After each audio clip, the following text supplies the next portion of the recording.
কড়াইয়ের মধ্যে পেয়ে চলে পুলে ছারখার করে দেওয়া।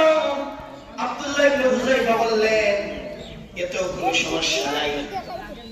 এরপর তার আশেপাশের যে সৈনিকগুলো আছে, এই সৈনিকগুলো থেকে যদি একটা সৈনিককে ঝালাইয়া দেয়, পুরাইয়া দেয়, তাহলে ও বলবে নেতা যখন মেনে নিবে, নেতার সাথে খেতাদের আছে, এরও মানতে রাজি করলাম।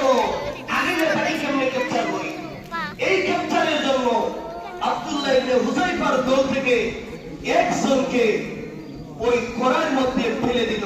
সাথে বিরান হয়ে গেল। আব্দুল্লাহ ইবনে হুযাইফা এক সরিষা পরিবার পিছপা হলেন না। বলেন আল্লাহু আকবার। কিছুক্ষণ পরে যখন আব্দুল্লাহ ইবনে হুযাইফাকে ওই কড়াই থেকে নিয়ে দিয়ে পানি বের